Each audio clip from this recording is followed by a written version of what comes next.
우리 모두는 하나님의 말씀을 다 지키기를 원합니다.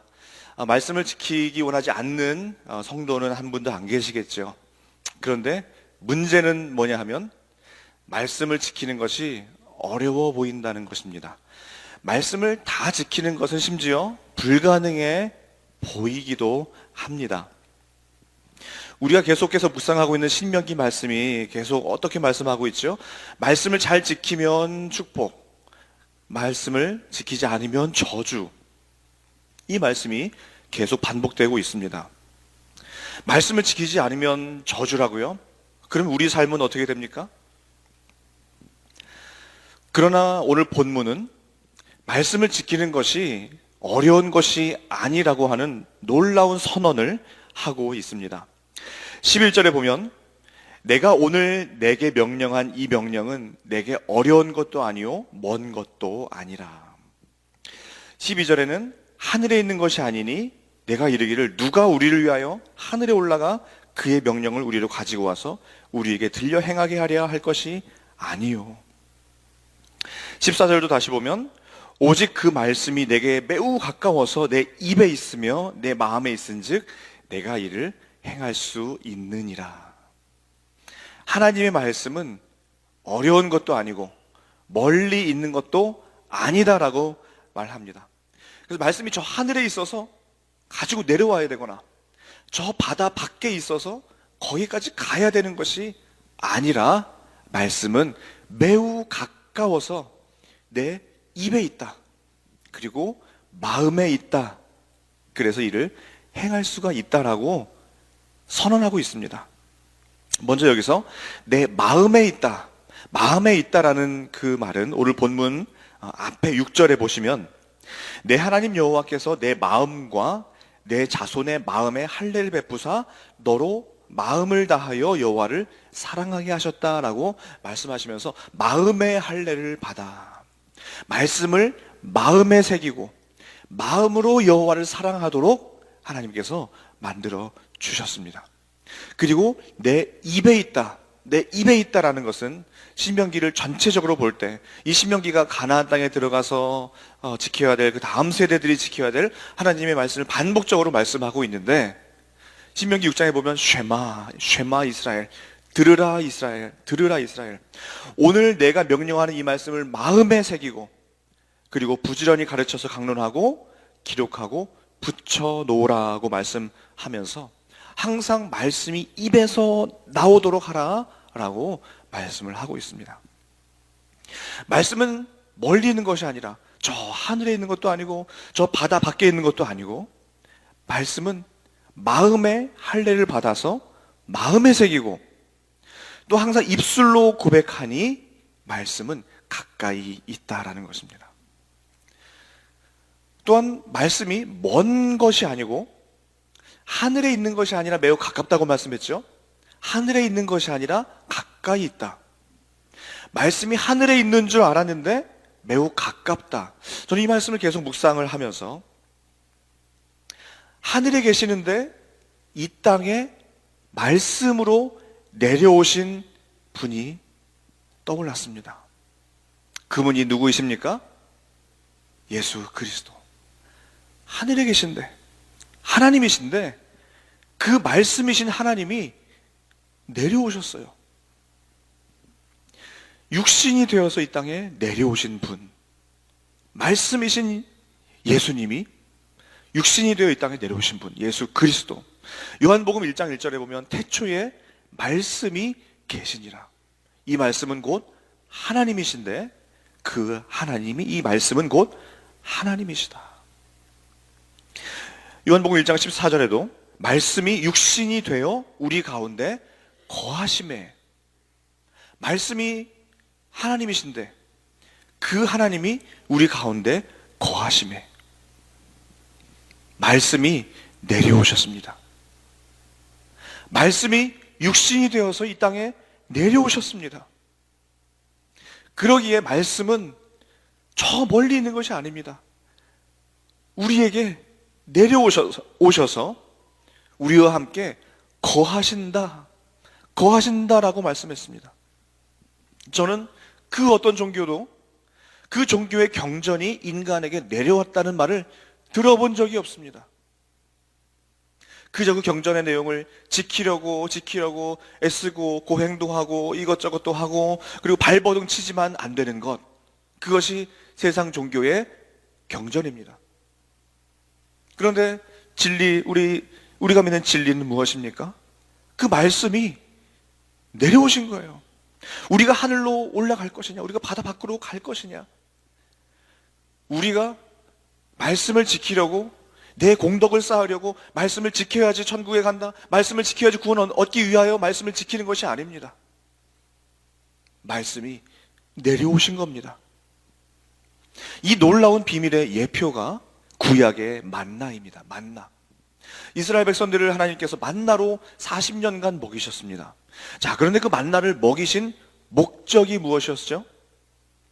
너도 알지 못하고 내 조상도 알지 못하는 그 만나를 내게 먹이신 것은 하면서 사람이 떡으로만 살 것이 아니요 여호와의 입에서 나오는 모든 말씀으로 말미암아 살게 하려 함이니라. 이스라엘 백성들은 하루하루 배만 채우며 살아가는 존재가 아니라 말씀으로 살아가는 존재임을 알게 하기 위한 시청각 교제, 오감 교제, 실물 교제로 사용하신 것이 만나였습니다. 그리고 이어서 신명기 8장 16절에 보면 이는 너를 낮추시며 너를 시험하사 마침내 복을 주려 하심이었더라. 마침내 복을. 그러니 만나를 주신 그 목적은 마침내 복을 주시기 위함이었더라. 그 마침내의 복이 무엇입니까? 그 마침내의 복.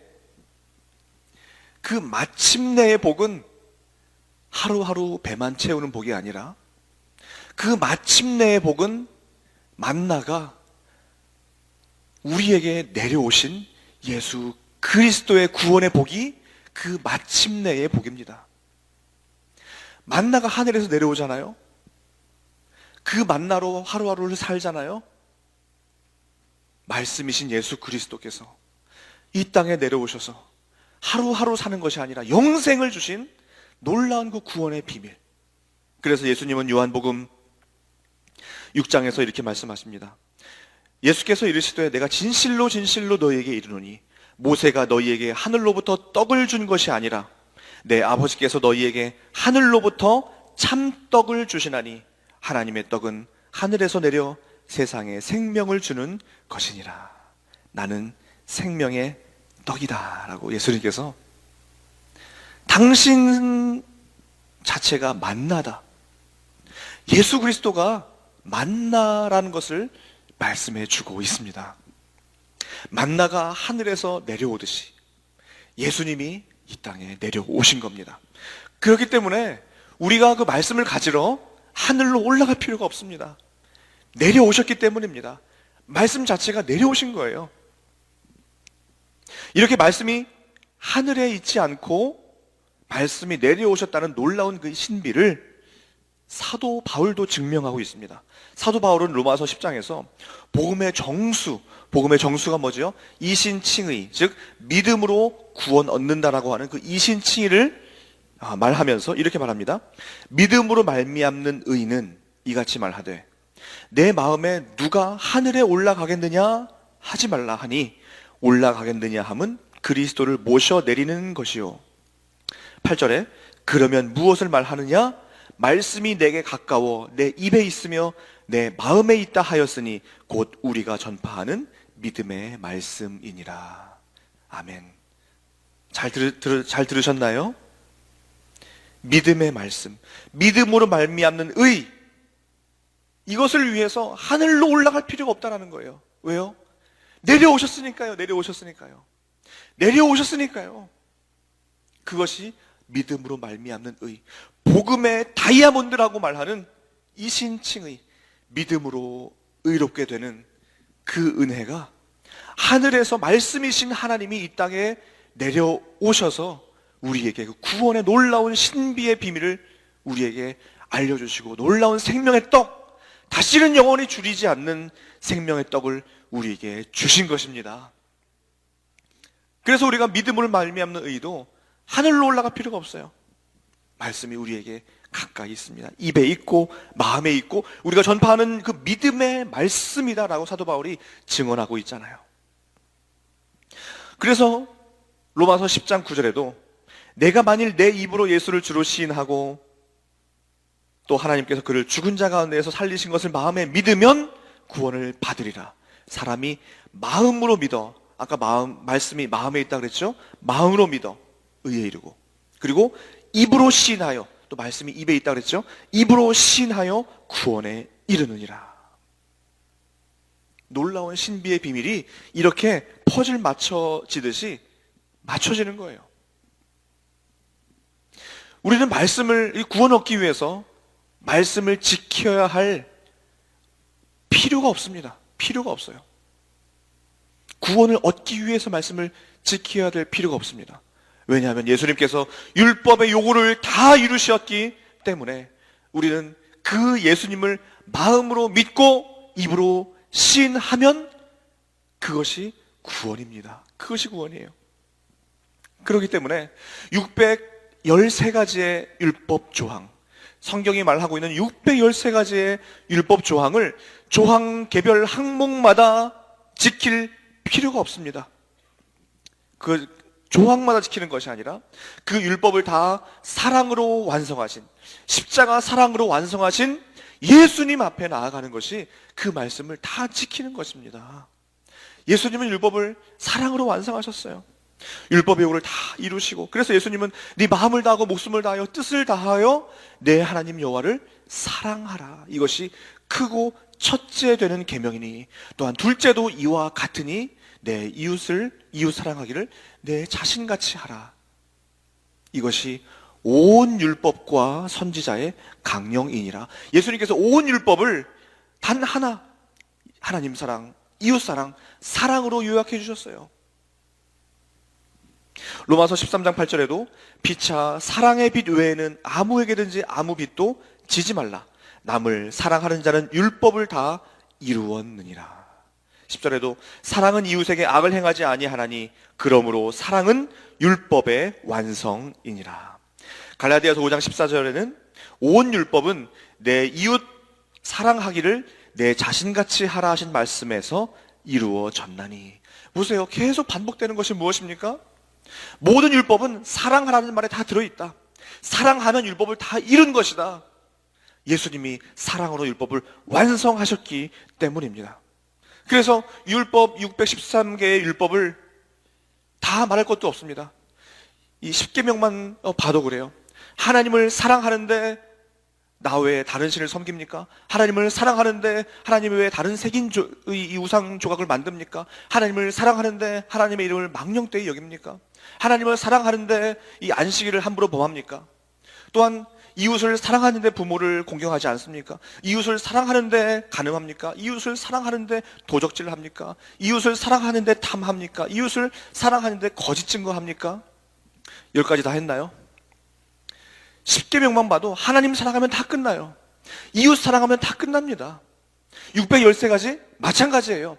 하나님 사랑하면 끝납니다. 이웃 사랑하면 다 끝나요. 조항마다 지킬 필요가 없습니다. 예수님께서 율법을 사랑으로 다 완성하셨습니다.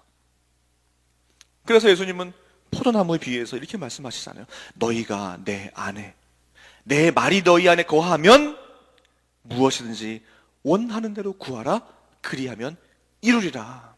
너희가 내 안에, 우리가 예수님 안에 거하고 내 말이 너희 안에, 예수님의 그 하늘에서 내려오신 그 말씀이 너희 안에 거하면, 즉 그리스도와 연합되면, 그러면 무엇이든지 원하는 대로 구하라. 그럴 때 이미 내가 말씀이 되고 말씀이 내가 되고 내가 구하는 것이 하나님의 말씀이 되는 것입니다. 그래서 말씀은 지키는 것이 아닙니다. 지켜지는 것입니다. 지켜지는 것. 내가 하나님 사랑하고 이웃 사랑하면 말씀이 지켜지는 거예요. 말씀을 지키는 것이 아닙니다. 정에서 오늘 설교 제목을 말씀을 지키지 않아도 되는 이유라고 하려다가 너무 자극적인 것 같아서 안 했는데, 말씀 지키려고 노력할 필요가 없습니다. 말씀 지키려고 노력하지 마시기 바랍니다. 말씀은 하나님을 사랑하면 지켜지는 거예요. 지켜지는 거예요. 이웃 사랑하면 그냥 지켜지는 것입니다. 말씀을 행하려는 노력 이전에 말씀으로 내려오신 예수 그리스도 안에 거하는 것, 그것이 우리에게 필요합니다.